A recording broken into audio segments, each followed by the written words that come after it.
Amy, let me tell you about a magical place that is so exactly designed to be enclosed space, year-round fun for the whole family that I bet you already know what I'm going to say before I even say the name. Let's say it together on 3. 1, 2, 3.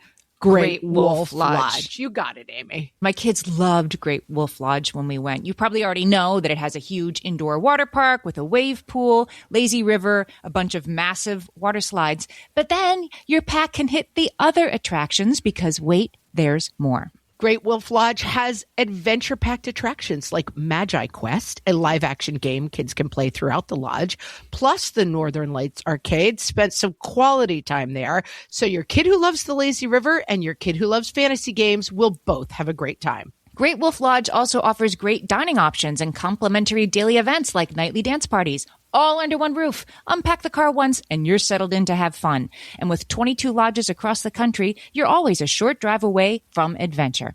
We've both had such great times at Great Wolf Lodge, so bring your pack together at a lodge near you.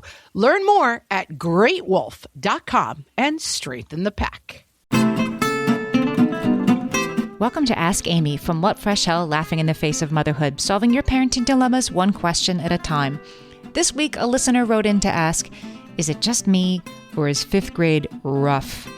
Is it just my 5th grader and his classmates, or are other kids experiencing this too? Weird friend drama, lots of emotions, being teased, but in a friendly way, kind of. It's a lot. Please tell me I'm not alone. You're not alone. So the average 5th grader in the United States is 10 to 11 years old. That's the range, although we all know that these days, a full calendar year or more can separate the oldest kids from the youngest kids in a given grade. That comes into play for reasons that we will discuss. But 10 to 11, I regret to inform you, per our recent guests, Vanessa Kroll-Bennett and Dr. Cara Natterson, authors of Well, This Is Awkward, Modern Puberty Explained, puberty is starting earlier these days.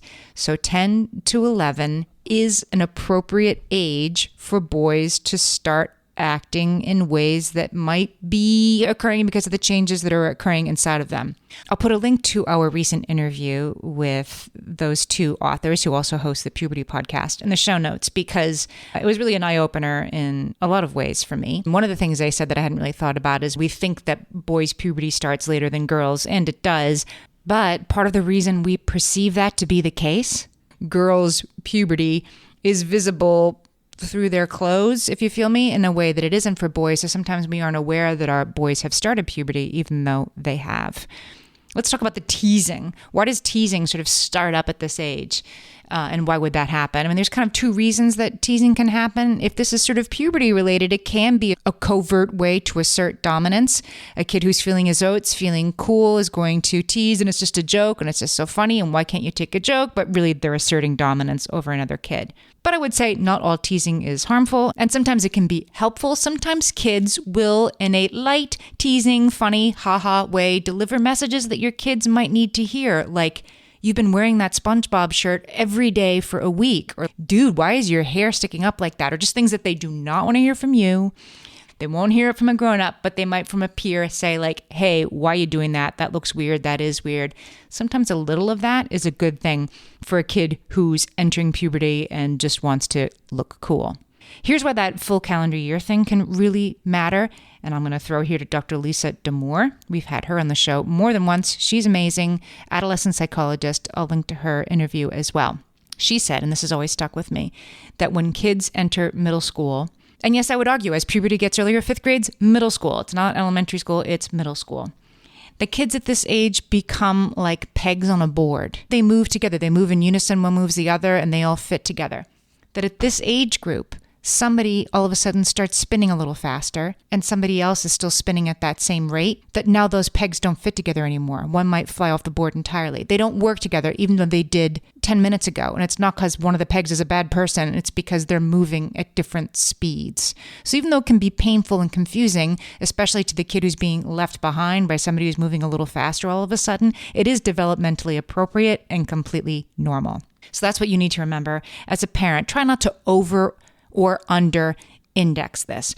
Sometimes we can really get mama bear and so upset when our kids are experiencing, that opportunity for growth that comes with puberty, and the teasing and the friend drama and the emotions. All of that kind of needs to happen. All of that's part of growing up, even when it's painful for our kids. Sometimes we can come to it. What do you mean he said that to you? And kind of get over involved. That can happen. And that often comes from our own painful memories of this time. But on the other hand, you don't want to under index it. Watch out for your kid. Is your kid handling this okay? Is your kid giving as good as he's getting, which is very often the case? Then there's nothing to worry about.